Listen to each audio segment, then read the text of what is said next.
Metaphor is one of the best ways that you can make an image be more than the sum of its parts. But what happens when you decide to pile metaphor upon metaphor in the same universe and build something that's even bigger than something that was already bigger than the sum of its parts?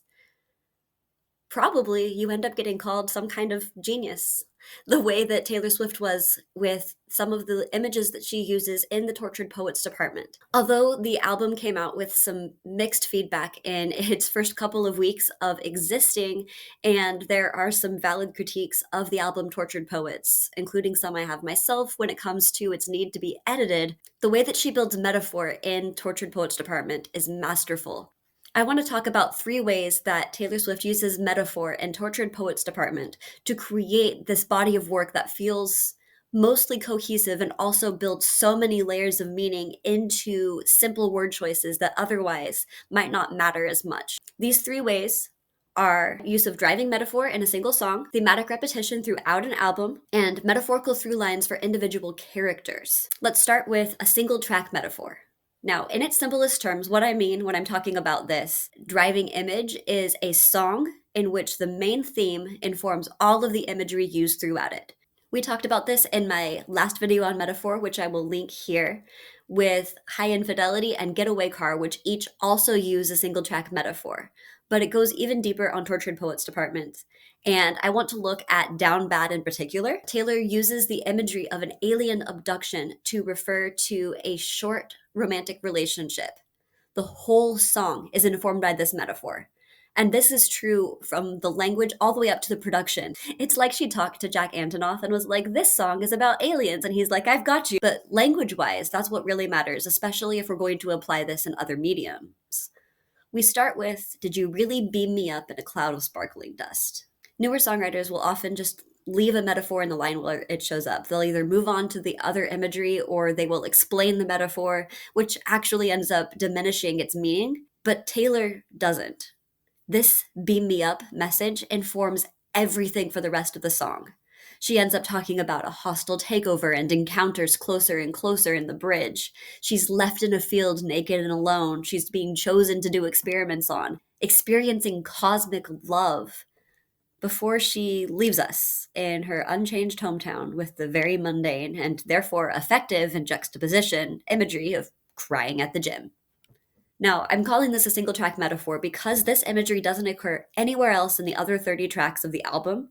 It's contained within this one song. There's no other mention of this short term affair being an alien. But her second pre chorus says, for a moment I was heaven struck, which draws a tie from this song's specific metaphor to an overarching theme of the whole album, which is religion. Again, the second way that we use metaphor is across the whole body of work, tying everything together. In a collection of disparate works like an album or a poetic anthology, incidentally, what the whole Tortured Poets department is called is an anthology, a path to thematic cohesion seems to take a few interesting talking points and then combine them in different ways as the story progresses. One that permeates Taylor's music in various ways from the time that she was 15, but it's especially prominent on Tortured Poets, is religion. On this album, the approach to religion can mostly be summed up in the thesis statement. Religious people can be self-righteous, judgmental, and hypocritical. I find holiness and spirituality in relationships, no matter what these religious people think of my choices. This thesis statement is a driving theme in But Daddy, I Love Him, I Can Fix Him, No Really I Can, and also Guilty as Sin. There are some critiques that Christians have taken with both her use of religious imagery to refer to herself. In Guilty of Sin, she says, what if I roll the stone away? They're going to crucify me anyway. And her betrayal of Sarah's and Hannah's in their Sunday best, clutching their pearls, sighing, what a mess, and But Daddy, I Love Him. To me, her work is never so much blasphemous as it is a combined critique of hypocrisy and a way to make her symbolism hit different because it's familiar. There's never a mocking of religion so much as a mocking of the religious. But religion isn't the only metaphor that she uses throughout Tortured Poets. There's also drug and alcohol abuse, psych wards and psychosis, and weddings, specifically relationships that fall quickly into let's get married. And what becomes so poignant about the use of several driving metaphors is how they can be combined to create new ideas. Taken together, Religion, drugs, psychosis, and weddings give us two generally positive and two generally negative images that can be combined in various ways to add threads between songs and also explore a topic from a multitude of angles. In Who's Afraid of Little Old Me, the narrator of the song is in psychosis because of the circus and asylum that raised her. Both metaphors refer to growing up famous. They're apt, and they're also contained within this song. But this psychosis makes her put narcotics into all of her songs, according to her critics. I Can Fix Him, No Really I Can approaches the critics who pray for her, as they do in But Daddy, I Love Him, by saying not that her man is perfect, but that she can fix him and make him into an angel. The drug reference here, outside of smoke, is to dopamine, the chemical lacking in individuals with ADHD, and often resulting in risk taking behaviors like driving too fast on a Texas highway and crashing a rental car, which happens in The Smallest Man Who Ever Lived. By sticking to a few themes and shuffling them, Taylor digs deep into a few ideas rather than going wide and having each song driven by a disparate imagery. This lends itself to lyrical cohesion, makes the album feel bigger than it would be if every song used an individual metaphor or no metaphor at all. This lyrical cohesion brings us to the third way that Taylor uses metaphor effectively in Tortured Poets, which is characterization via word choice. This is also, I think, the most relevant to when we're writing novels or when we're writing characters, musical theater, something like that. While I don't particularly care about the specifics of which breakups and people inspired which songs from a gossip standpoint, I do think that there's an excellent lesson about writing characters that we can derive from how she handles an album that is about two or potentially three different muses. I want to do this as fictional characters and show how I might put these into a style sheet for one of my editing clients to ensure that the imagery stays consistent. The driving narrative in Tortured Poets is about somebody who has left a long-term relationship for a short-term one, and they both broke her hearts in different ways. The long-term relationship character is represented by the color blue, by jail, prison, cage, and safe, imagery that conveys some kind of safety but stifling safety. Also by shade, winter, London, grays, rain, and other generally depressing imagery.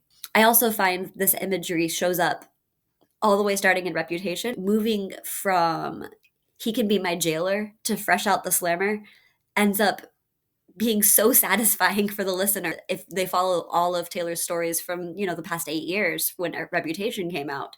We have that jailer image being transformed into I choose this, into this was stifling and I'm so glad I'm out. Using the same imagery, that is what's so powerful about metaphors.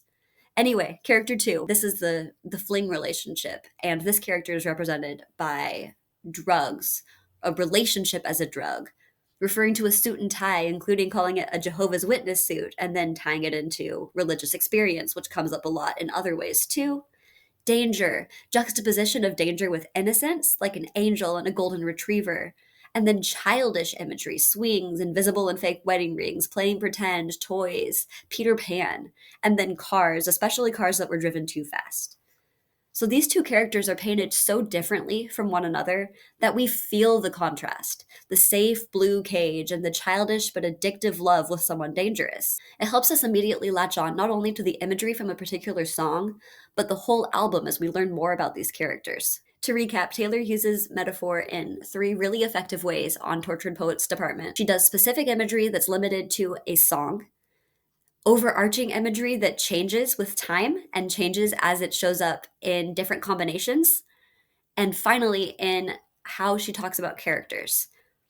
So whether you're writing a song or a novel, look at ways that you can use the same metaphorical world over and over again in order to help build a world that feels deep and connected and works to create a complete project that is bigger than the sum of each of its parts, not only once over, but then twice over as the metaphors build together and then mix with each other. This can spiral into making you look really smart and helping your readers experience a deep catharsis.